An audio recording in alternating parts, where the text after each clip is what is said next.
buffalo, somebody bet on the fight. Pull in your reins and sit your horse, get going, get moving. If you can't ride, you'll be a corpse moving into line. Gonna watch all day, gonna watch all night. We got our money on the buffalo, somebody bet on the fight. Meanwhile, the buffalo soldiers are dancing, and you think you're going to be in a musical. Yeah, you do. Yeah.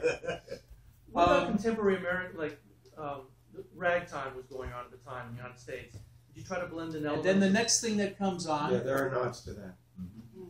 under Clinton, who's Donald Fagen, is we do have a proto ragtime tune that comes on with its particular chromaticism, definitely pointing towards early jazz, using blues scales in different ways and transposing them in different ways. This same tune will come on later on, and when he says, when Fagen says, "I've switched to the other side," it goes from the piano into a marimba. And this is actually one of the tricks of the sound designer. In other words, we have a crossfade that when he says, "I switch to the other side," the stage manager calls the cue, the person who's controlling the sound switches the cues, and suddenly it's marimba. There's throughout Southeast Asia, there's always bamboo groups. Sometimes they're called tinklet, or sometimes they're called jagog or joged, but there is, we can't be, we can't, it's not exactly a chromatic culture. It doesn't take the 12-tone system of the West. But so this is a little bit.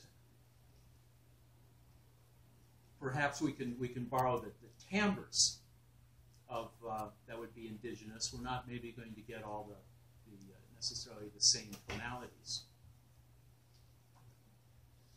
Yes. Well, I was just curious about your comment, Hallelujah, maybe the two of you can talk about this, about how you said the choreography then was absolutely integral to the text itself. Right? You said something to that effect. That was the goal. And so, can you say, both of you, say a little bit about then what that meant? There's so many evolutions over time, but the difficulty for choreographers in the theater structure is that usually a choreographer is part of the production.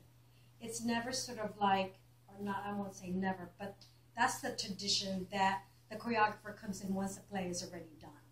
And so my interest in being a collaborator is how do we then bring choreography as a part of the narrative of the story, which is a trick in itself. I mean, it's and especially I think Jeannie has never really worked with collaborated with a choreographer before. I don't know whether you have history of collaborating with any other folks in different art forms. So that was like the challenge, is that how do we communicate what I'm seeing and where, from my perspective, what she's seeing.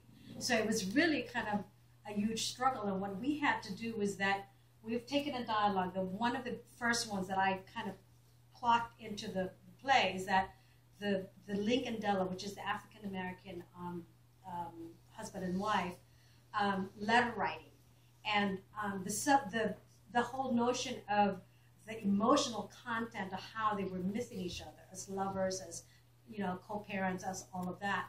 And so in that dialogue, what I saw was that that the dancers are the subtext of the dialogue, and what they are thinking as they are writing it. And so to explain that to Jeannie was that I was saying, okay, she was looking at it as there's a dialogue and then there's a dance, and we have music with the dance. And I said, no, I want it to be this way. They said, what music are you hearing when with this dance? And so she said, Menino from, is it Yo-Yo Ma? Mhm.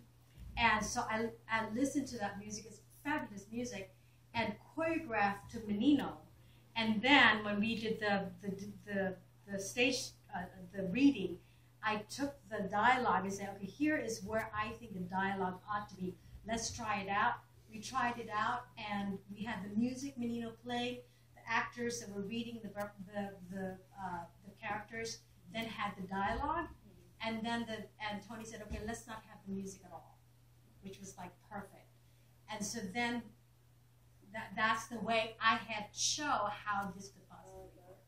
So I think that's a successful moment for that. But again, we're dealing with a structure that it's a structure. It's so increments of success is really it's really great.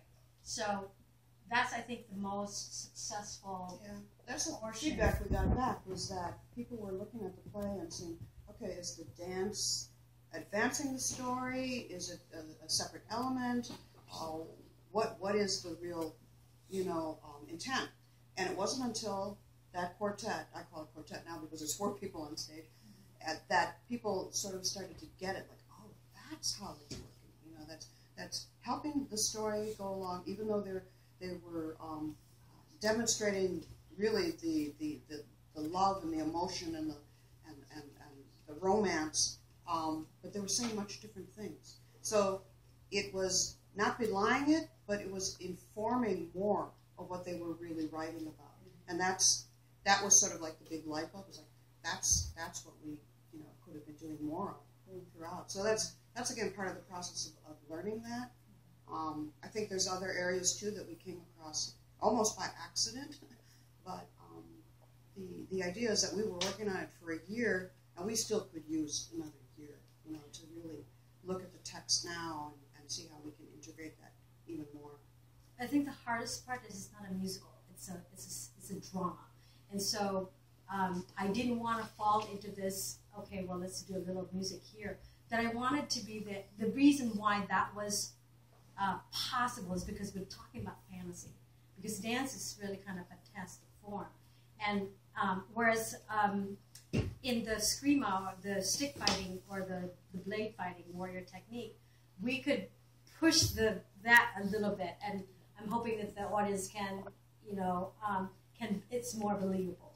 They can suspend the whole thing of people flying out of the stage with a bolo, and I think I think it worked, but it is kind of a push when you're talking about a piece of drama as opposed to it's not a musical.